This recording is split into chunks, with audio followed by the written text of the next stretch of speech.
I told you the story would take 10,000 years. I really hope to be done before 10:30 because it's like 6 minutes past 10. So let me just run through the details, okay? I started to get past a whole bunch of shade by SMs. People who didn't know me now knew me, and they were intimidated by me, okay? And I was like, whatever. I didn't think much of it until one day I sent out a report. Remember, my reports were going to the CEO because I'm running a company-wide program, and their boss, who is the CEO, wants feedback from the program because it is basically his own life source alongside the executive of marketing, everybody's life source. Because remember, they are changing executives like that, like underwear, like panties. So if everybody has got an incentive to do really well on this program, and I send as the program manager, I send out a global email daily. I was sending to the whole mailing list minutes of a meeting, and in one of the minutes of the meeting, I basically, there was a feud, okay, that was happening between some staff members in the project, and they were mistreating each other, speaking down to each other type thing, and exchanging these pleasantries on email. And I happened upon it. And because I'm very jocose and I can be creative, I highlighted that, guys, basically something along the lines of, why can't we all just get along? Please don't. Let's talk collegially with each other. Everybody's under pressure. We get it. But can we just be collegial? No need to throw bombs. No need to throw stones. Type establishment thing. That's all I said. I did not highlight anybody. I did not say anything. The CEO, apparently in a meeting with his subordinates, the executives, raised it on some, so what exactly is going on? Who's fighting down in these streets? And why aren't you managing your teams? Why are they throwing stones? Why are they speaking badly to each other in meetings? There's no such time for that right now. The morale of people needs to be kept up. Spirits must be raised. So y'all need to go and talk to your team members to not be rude over email. I agree with what Karabo has written in this email. People should not be throwing stones. So please go and talk to your teams to keep themselves in a bunch, because I don't like it when people are fighting. For the first time, executives were rebuked because of some little girl, what they imagined to be some little girl. Do you understand? And I was not even complaining about the execs, but their team members who were acting like baboons on the floor, basically mean to each other over email. Never mind, it wasn't it was below the belt commentary, fights over email. You get my point. You understand what I'm trying to say. He then raised it with these people on some deal with handle your people, handle your staff. And these men and women walked out of that meeting on some, we have literally just been given a talking to over some girl. Who is she? Well, what does she know? Yo, guys, underestimation. Just because they didn't know me, and just because I was just yesterday a project manager, and just because their boss, the CEO, that's what arrogance and a lack of humility does to a person.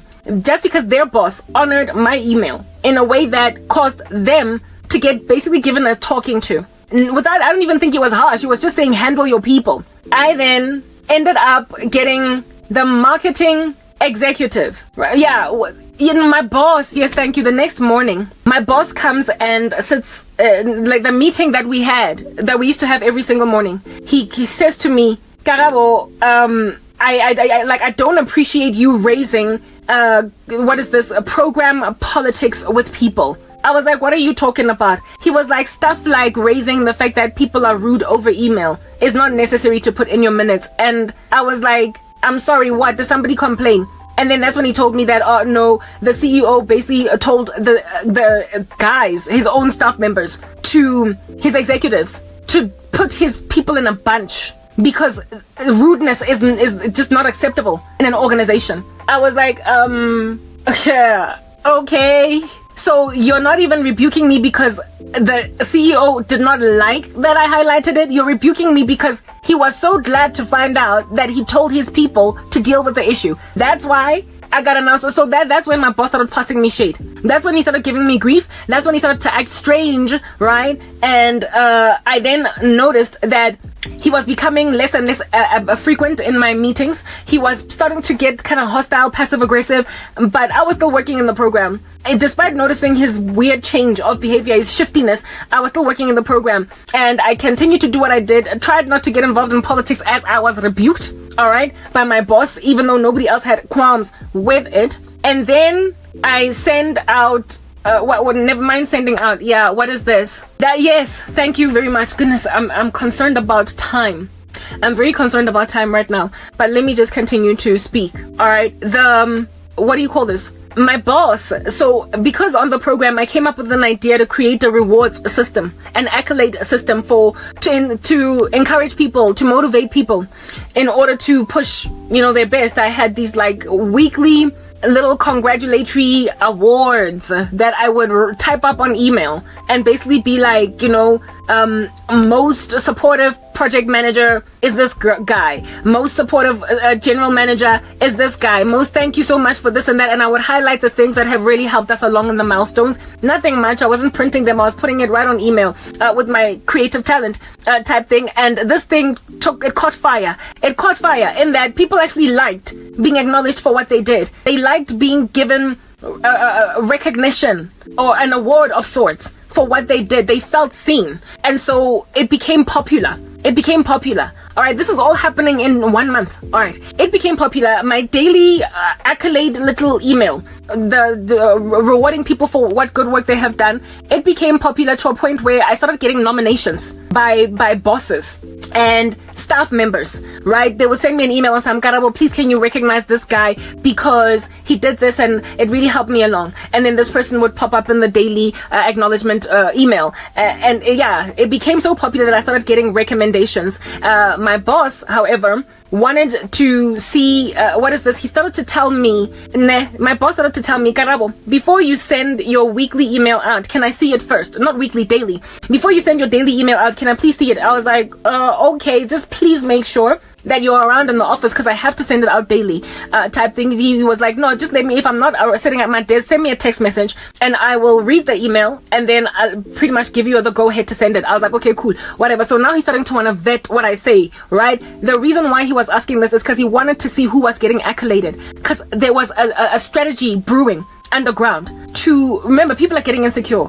SMs and GMs are getting fired from their jobs. There's still a retrenchment drive going on. People are facing a future of losing their jobs, and they are going to inevitably reduce the size of marketing, reduce the size of our teams, etc. at some point. And the people who get to stay, basically people who get to keep their jobs, are going to be the ones who come out tops at the end of this program.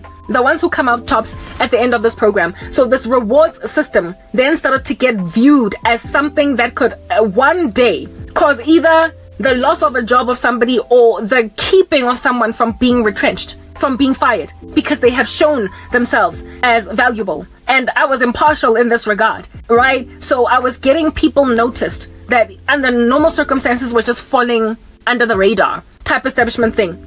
I didn't realize that that's the reason why my boss wanted to see that email before I sent it out, because he and a bunch of other a network of other people, largely they were Indian in color, right? So it was like a whole Indian plan, coup strategy. They wanted to put themselves on that list daily, every day, and shine every day so much that by the time retrenchments are happening at the end of this program and everybody's taking stock, this would factor in influencing who goes on, who stays. Now, MTN's retrenchment policy was not LIFO. It was not last in, first out. It was not black and white like that.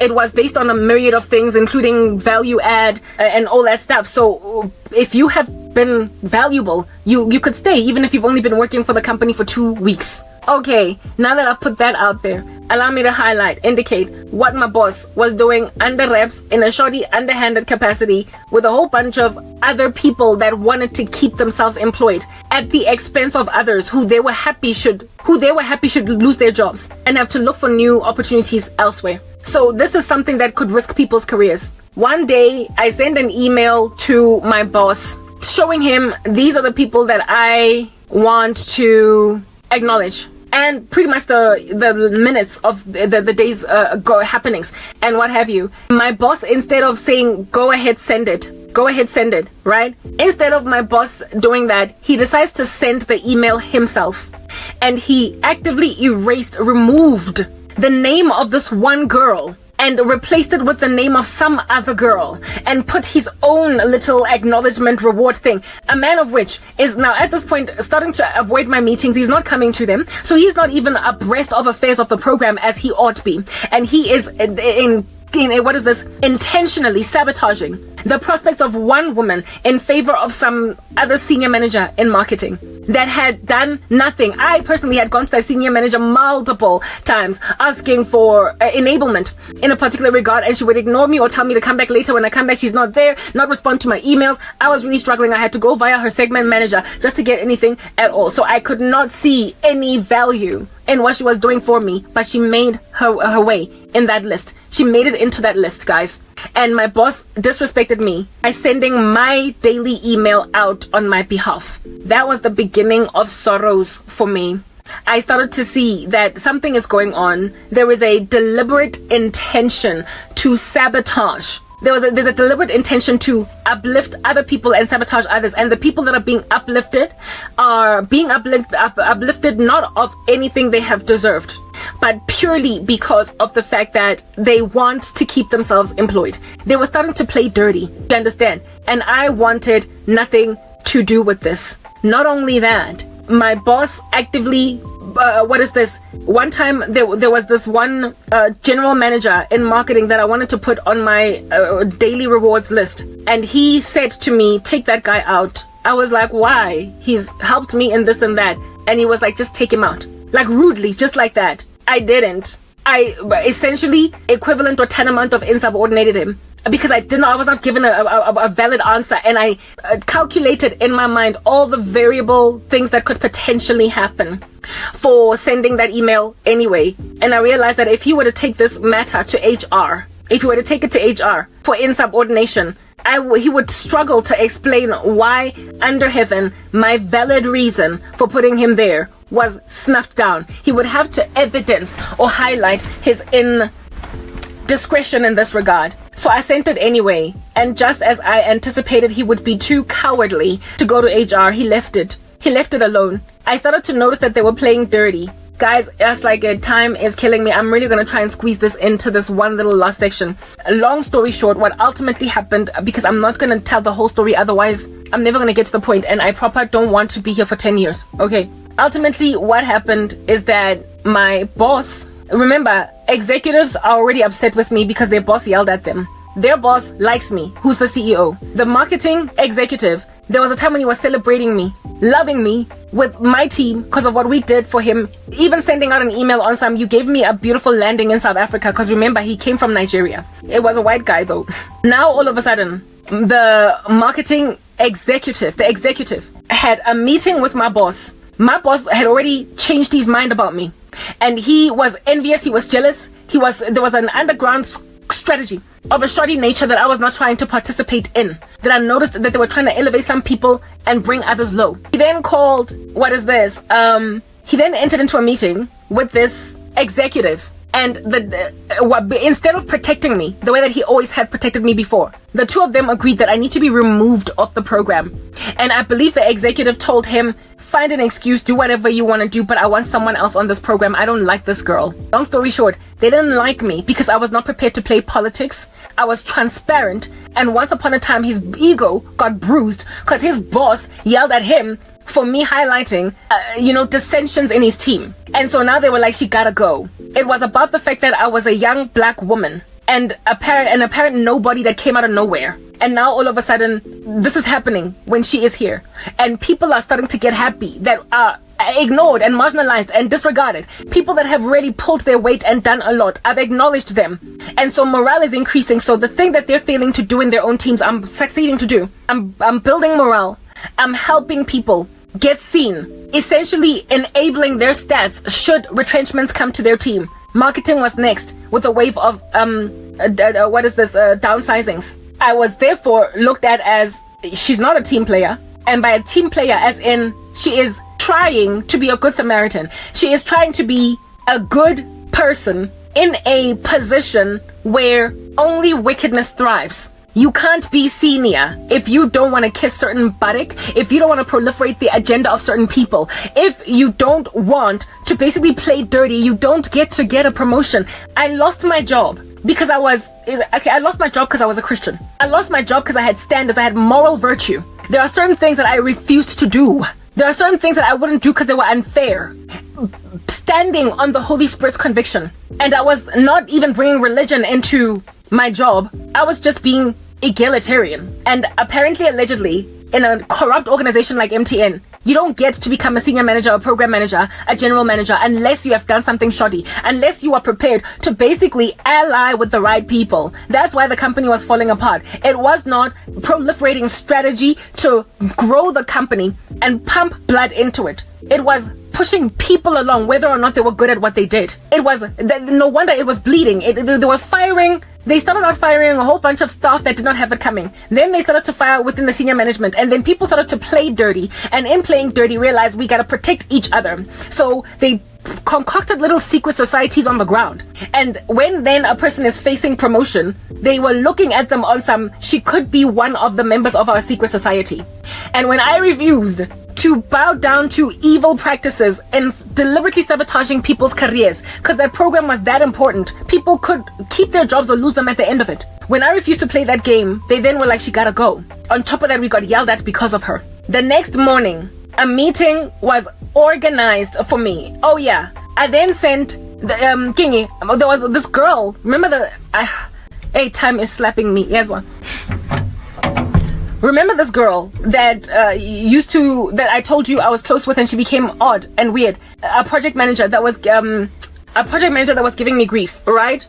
This chick was lazy. She was deliberately dragging her body through the mud in this program. It was a program, so project managers were running projects in it, and she was the only project manager that was not pulling her weight. And her situation was so bad that her staff, I can't really call them staff, but her resources on her projects that were reporting into her, like the business analysts, the segment managers, were complaining. They were coming to me on some, the other day we had a meeting, I see you. We organized our own meeting because she would not do one. She's literally just sitting around. It's like she's coming to work and doing nothing.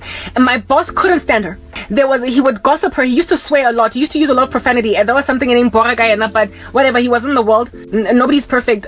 When, he was yet to know the Lord. He would use all different kinds of expletives whenever he was talking about her to me. On some, she is annoying. What is she doing? Why does she even gather a salary every year, every month? I don't understand what I'm paying her for. Blah blah. Yeah, my boss I told you we were close, and he would sometimes literally rant to me using all different kinds of expletives about this girl. When both of us were struggling with her, I tried to get this girl to do certain things, to get her act together, showing her emails from her own team members saying she didn't even come to the meeting. So I was not picking on her at all, and she would ignore me. I would escalate it to my boss, and she would ignore my boss. She would but she was not scared. It's like she felt like she was walking on water or something. I don't know.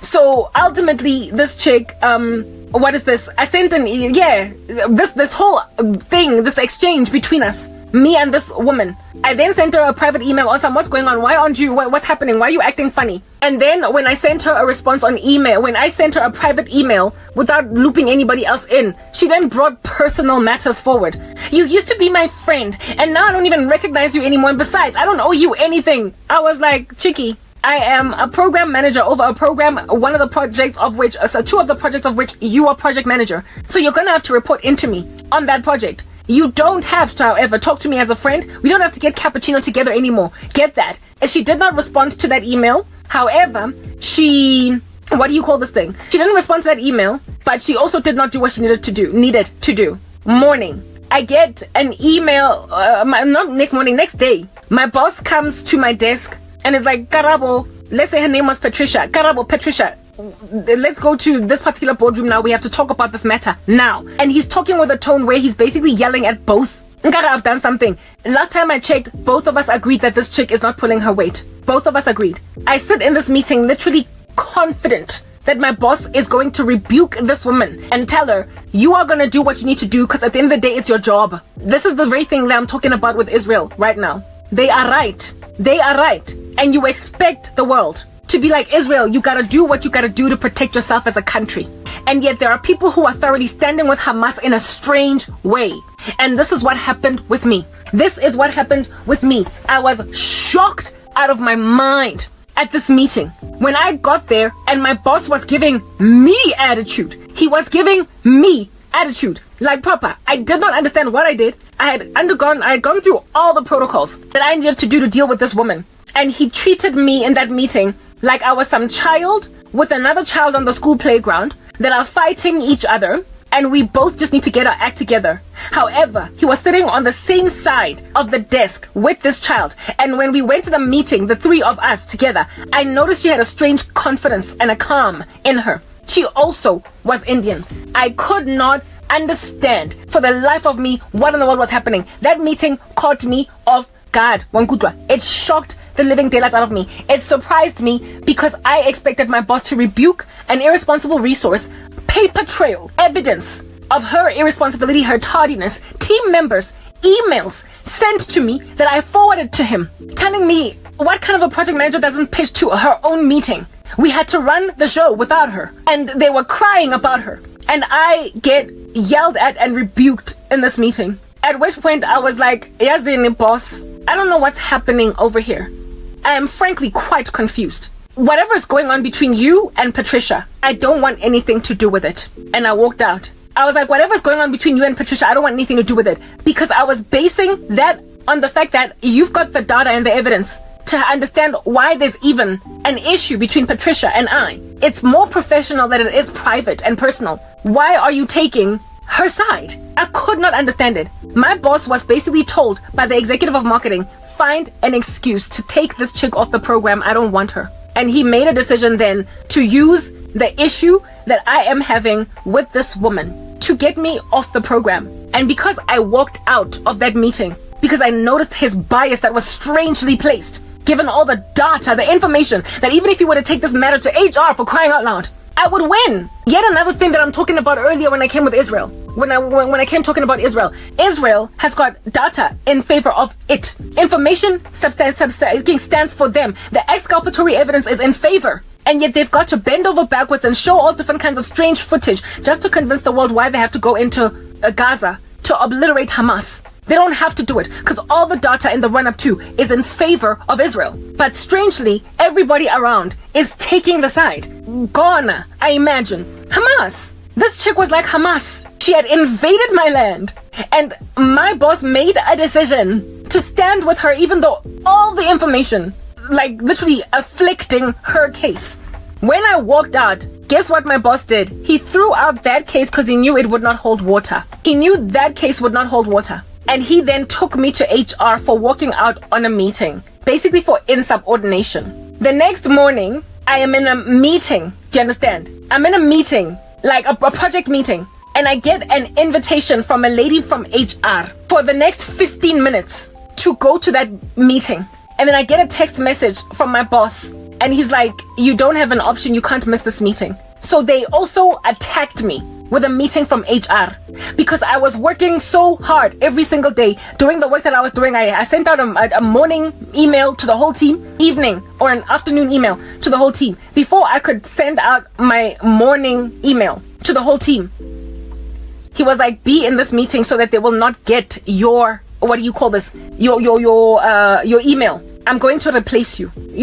Guys, I go to this meeting. When I get there, I'm expecting it to be a continuation of the HR, of the meeting with that girl. But this time around, he brought HR on board. Apparently, allegedly, because he can't quite mediate between me and this girl by himself. So he had to bring in HR. I was expecting that girl to be there. I was expecting that Indian girl to be there in that meeting. It was just me, him, and HR. And in that meeting, I was told that I am suspended off the program with effect immediately. And the reason for it is because I sent such a meeting and it annoyed the marketing executive, the meeting of which was approved, email of which was approved by, what do you call this thing? By the CEO. It was trumped up charges. They had come up with them from whatever orifice in their body. That's what I'm trying to explain to you guys. So even me walking out of the meeting with him and that girl was not the thing that they raised. I was so shocked. The fact that that chick was not at that meeting. I was like, my goodness, a meeting with HR, I can see it. Maybe, yeah. But where is that other woman? That's the real issue here. She's the one that needs to be reported to HR. Instead, I was just removed off the program and they came up with things that I didn't understand. I was so shocked that I cried. It was a Friday afternoon and my tears, me bursting out into them, caused the HR lady to be sad. She just did the job, Nje, that my boss said she must do. We want to remove her from the program and we need you to be here. I wasn't suspended immediately straight away. But when I went home, it all dawned on me I suddenly realized I asked to go home because I was in pain. And when I cried, not only did this woman get sad, but my boss also was very uncomfortable because he had obviously sabotaged me in some way. They planned it. So for me, it was like that promise of promotion at the end of 3 months, it was gone. This is messing with my career now. It's all gone. And I'm all of a sudden removed off the program and I don't know what I've done. I don't know what I've done. Plus, it's going to make me look bad in front of my colleagues. No. I'm also doing really well and I'm trusted. And an email is expected to come from me every single evening as to what's going on. So when I got home, I realized that I've been sabotaged. I realized that I've been squeezed out. It all dawned on me. I started to think about everything that had happened. So I very smartly, very intelligently made a decision to send what do you call this? Oh, and guess who it is that they gave my program to? My former boss who had been demoted to project manager, who was bragging in that position that I had stood for and protected in some other email some time ago. Do you understand? And because she was always afflicting me and sabotaging me and burying me and even giving me appraisal scores that don't make sense during the time when I was her subordinate, because I've always had these bad bosses, I told you, until this guy, and then he also went awry. This woman ended up, no, I can't say she betrayed me. She's always had it in for me. But for her, it was like I got removed off the program in favor. Oh, and my boss also didn't like her because remember, she was the candidate with whom they were supposed to, she was the one that was supposed to get that job, but he got it. And so she did not respect him as a boss. And she was never at his meetings as a subordinate under him. So he could not stand her. He could not stand her because she used to insubordinate him. And then he decided to go and give that program of mine to her. From what the Lord showed me after I lost everything, she fell apart in that program. She couldn't hold it the way that I did. But that's not the story that I'm telling right now. Ultimately, that suspension, because of the suspension, and I realized what they were doing, I sent a closeout email, like a handover. Since I couldn't send an email reporting the day's events, I sent rather a handover to show everybody in the team that I've been removed ever so suddenly. I have been removed from the program. Unfortunately, uncomfortably, and illegally. Overnight, without any of y'all being told in advance, it happened suddenly in the morning to a point where I went home in the morning. As soon as I came into the office, I left. I was allowed to leave because I was very sad. So my boss was like, fine, you can go home. He let me go. So when I was writing the handover to the person who would take over, he told me that he's going to give the program over to her. When I wrote the handover, I CC'd the whole team. Because I'm handing over a project, you guys. I'm handing over a project. So I'm going to CC the whole team so they can know that I was suddenly removed from the program. And that's what got me suspended without notice from my job. I sent a handover email to the whole team. The whole team. Do you understand? And that was Friday, remember? Monday morning, I had another meeting with HR where they called me, see me immediately. She gave me attitude in that meeting and told me that I am suspended with immediate effect. She walked me to my desk as I packed up and walked me to the turnstiles, took my laptop, left me with just my cell phone, and told me that we'll be in contact with you for the disciplinary hearing. I got suspended for sending a handover email to the whole team that I was running for an entire month on a program that had not been told that I was leaving. That's how I lost my job. Did any of you smell or pick up even a whiff of wrongdoing in me in the story I just told you? I'm going to fast track this conversation real quickly so I can be in the shower at least by 11 p.m. because I got a curfew. Now that I've been made like a child, let me move on to the next part to do that. My suspension, it's another story for another day. The story, it's long. Usually when you get suspended, according to rules to HR, they gotta have a disciplinary hearing within like a week or two or something, and finalize whatever's going on with you. Plus, you cannot suspend a person with immediate effect from their job unless they had done an egregious, what do they call it again? Misconduct, some misconduct of an egregious nature. Otherwise, they have to be given a first written warning, a second written warning, then suspension that could lead to dismissal. I was immediately suspended, leading to a dismissal based on apparently an egregious thing that I did. It got me suspended with immediate effect. I lost my whole career on this story that I just told you now. I am sitting at home doing nothing right now, having lost it like proper. When I say gratuitous, it's gratuitous. At the same time, I was being persecuted by my family. I was being afflicted. My mom and I were fighting. I told you I was living in a new apartment. I didn't even have furniture. I was sleeping on a sponge on the floor. My mother makes a decision to walk into MTN during my suspension because I wouldn't take her calls. And she then lies and says about me that I am a mental patient. She's scared I'm going to commit suicide. She needs my medical aid details. And HR gave my mom my medical aid details during my suspension without even calling me first.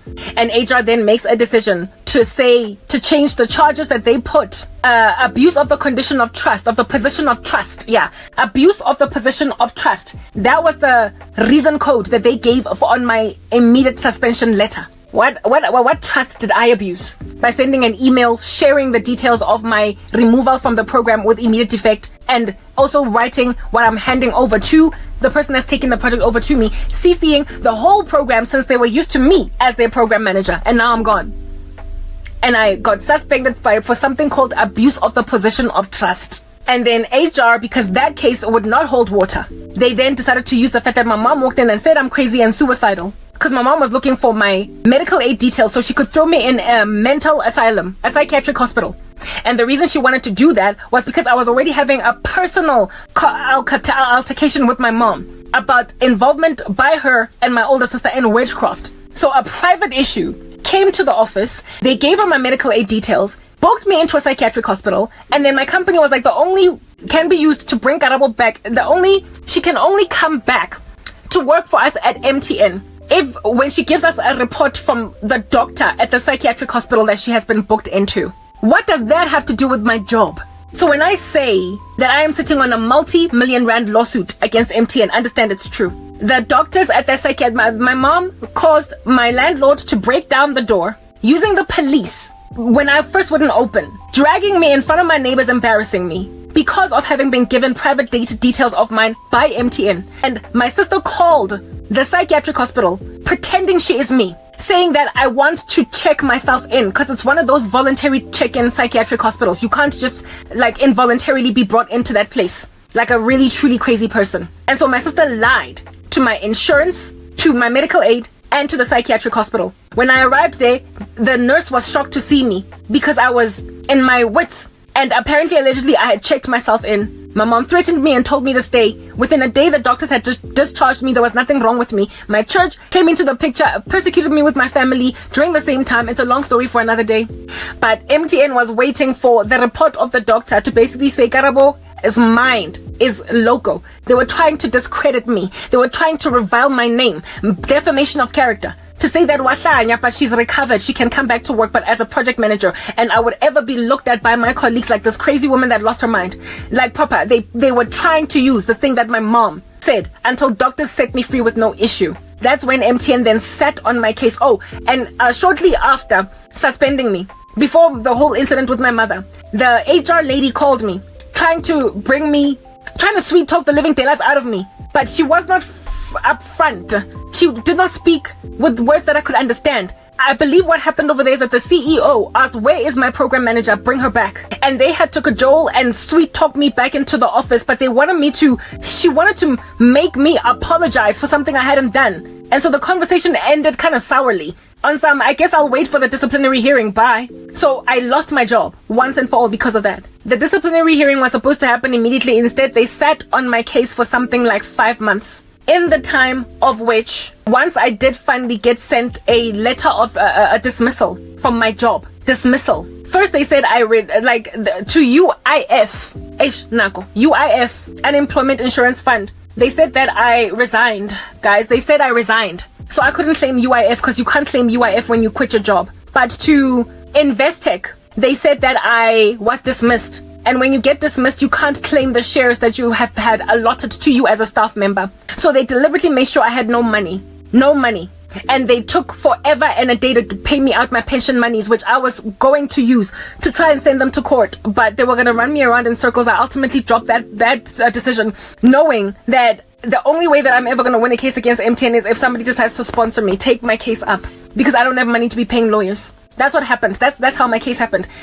It's according to the Labor Relations Act, a disciplinary hearing after an immediate suspension has to happen within a certain period of time. MTN took 5 months to send me a dismissal letter to my premises where I used to stay. It writes dismissal. But go UIF, still to this day, if I were to get records from the Unemployment Insurance Fund, they would say that I resigned. So 2 different places are saying 2 different things. My dismissal letter says I'm dismissed. UIF says I resigned. Investec says I was dismissed. And MTN thinks that it has nothing. When I finally, since I got the dismissal letter, I went to the CCMA. I lost the case despite all this evidence. CCMA was paid. Labor court ignored me.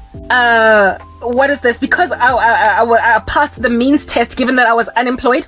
What is that? There is a legal aid board, which is for people who don't have money to afford a lawyer. They can get a pro bono lawyer appointed to them by the state. The legal aid board completely ignored my case, no matter how many times I called them and went back to them to find out what's going on. So I realized that this is just injustice, and it is what it is. Let me try and find a job. And I haven't been able to find a job in 9 years. 9 years. I had sent a lot of emails to MTN letting them know that I'm gonna sue and I'm gonna win millions in a lawsuit. And because of that threat, they made sure that I can never ever earn a salary to successfully sue them, because my case is so strong against them, irrefutably, that they made sure I can't work. So it explains why IQ Business suddenly just didn't take my calls again. So many recruitment agencies would love me, basically be on the edge, sending me my CV over to a company. One of them was the company itself, IQ Business. We were even talking salaries, how much I'm going to be earning when I can start working. And then they suddenly just ghosted me.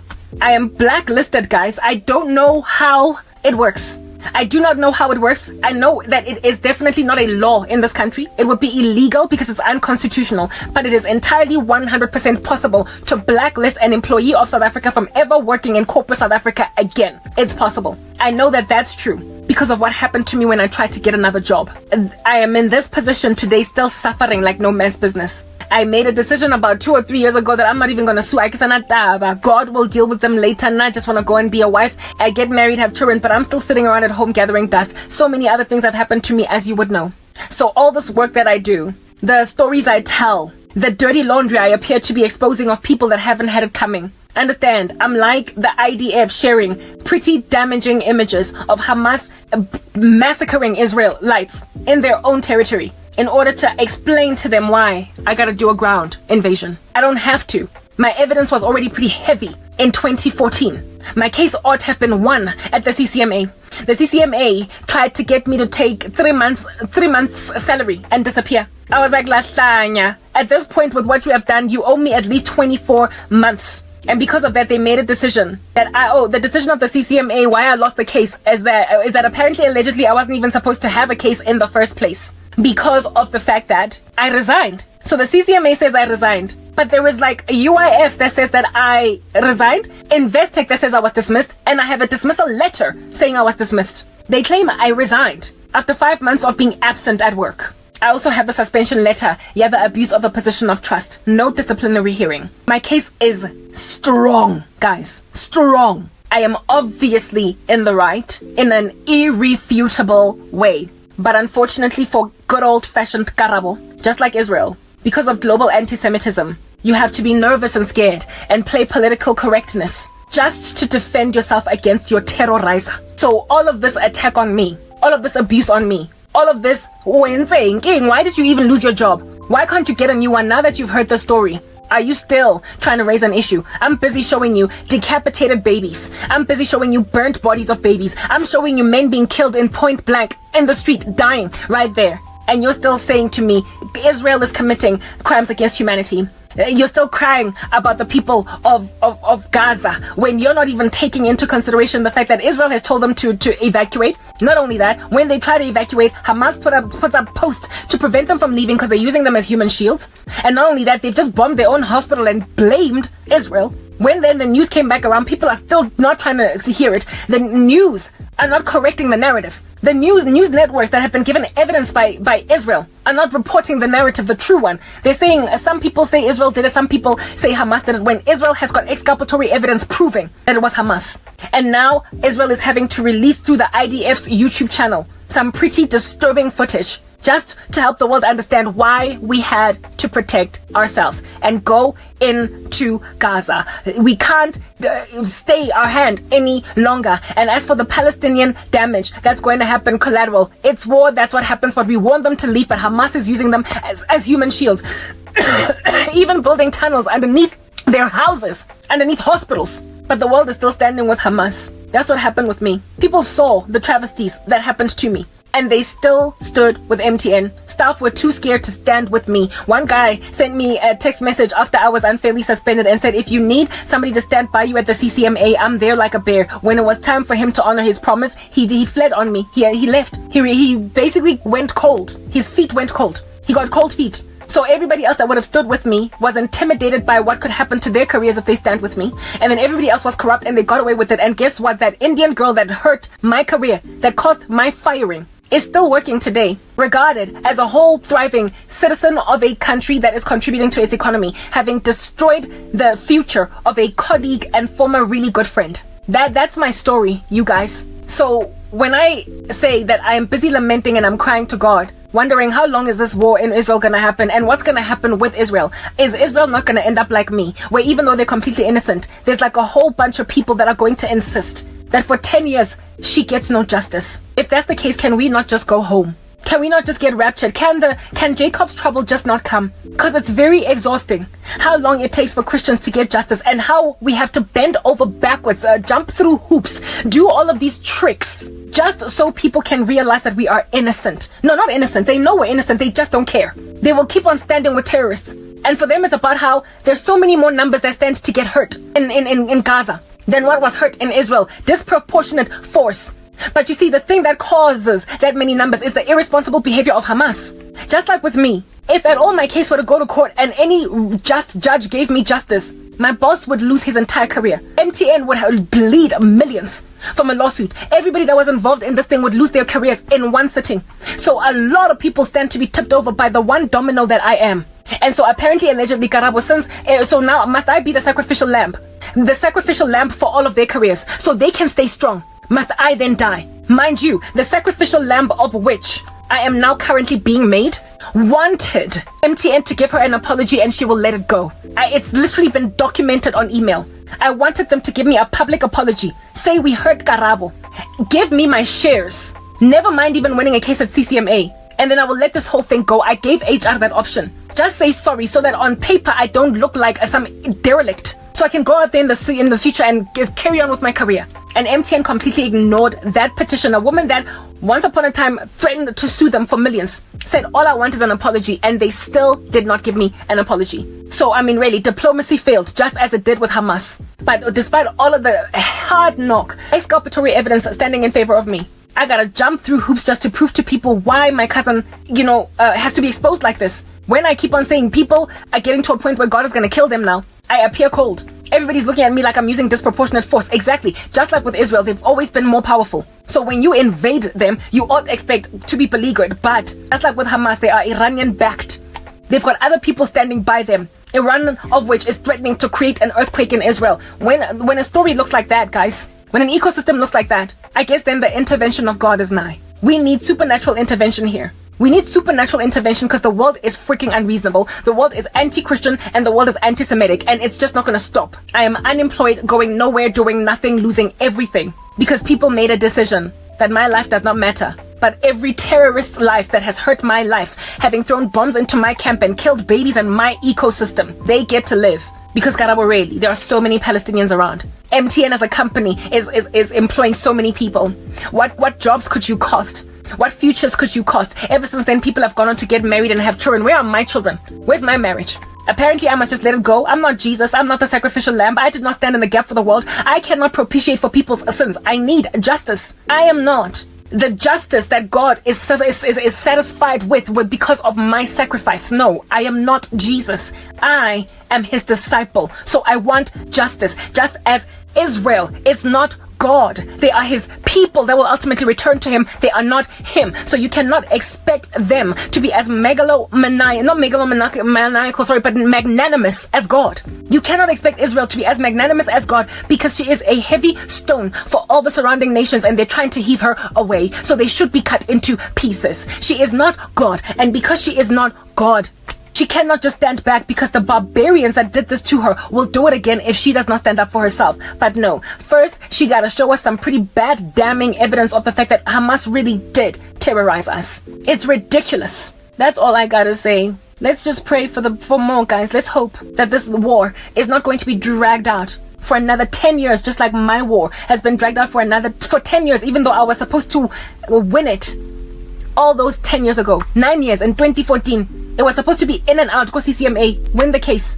I should be employed right now. Instead, I'm blacklisted all over freaking South Africa. I can't even work. And now YouTube has also shadow banned me. I can't do anything. Essentially, MTN is responsible now for culpable homicide. I am being killed. These are the ramifications. The lawsuit at the time could have been maybe 5 million rands, but after all these extra damages that have been added as a result of what happened back then, all this loss of income, we are looking at way more than 5 million rands. So that multinational corporation could not part ways with 5 million, and for those reasons it destroyed a woman's entire future. And now it's facing a much bigger lawsuit on its hands. And like I told you, MTN has afflicted so many other people. My case is just likely the biggest one, but there are other people like me. So this is standing to be even a class action lawsuit because of the thing that I am. The whole company made a decision with me. I should be smothered and silenced. Who is standing against me at MTN? It's HR executive, the former CEO. Basically, the biggest people running the company made a decision against me. The CEO was culpably responsible for what happened to me, given that he had sight of it. The HR executive was responsible for his staff members for doing what they did to me. The marketing executive over his people.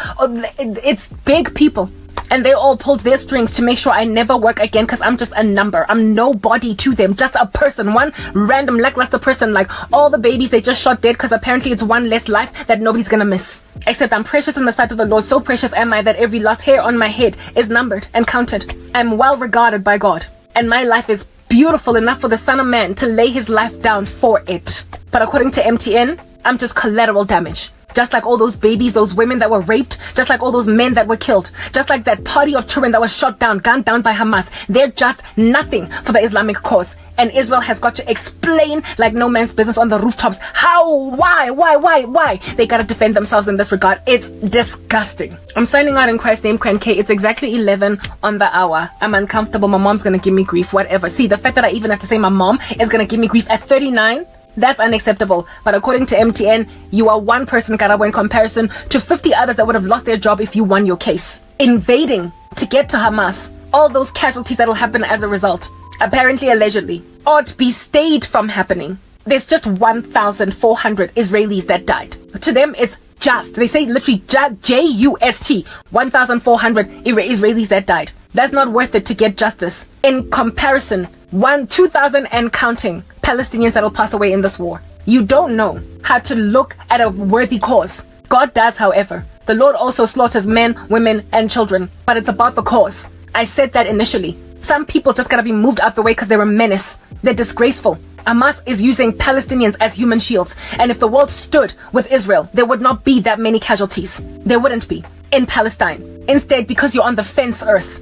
Now so many Palestinians gotta die in order for Israel to ultimately do what I am trying to do to MTN or to my enemies. People who have gone and taken a life and imagined that it doesn't matter that much in comparison to other lives, so it gets to die. What must I do? Just allow myself to be a sacrificial lamb? I am not God. I cannot propitiate for the whole earth. I cannot just ignore something. I can't just let myself wither away and die without trying to fight for my life. What Israel is doing right now is fighting for its life. You can't just expect it to lie down and do nothing. Take it, Njefel. That's what you're doing. So let's see what God is doing with this. Let's see, guys. I really don't know, but I am frustrated by how it is that the world makes Christians bend over backwards, jumping through hoops just to prove that they've been unjustly mistreated, that they have been unjustly afflicted, that they have had their houses toppled for no other reason than the fact that they're Christian or Jew, even though the evidence is heavy in our favor. We keep on getting lambasted everywhere we go in these streets. Our human rights decimated. People forcing us to do things we don't want to do.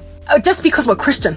Losing cases in countries where the Constitution, the Bill of Rights in that land covers that right that we're fighting for. But they will stand with LGBTQIA+. That is our lives on earth. It's about time God brought this thing to a blistering halt. I'm signing out in Christ's name, Kwen K. Bye.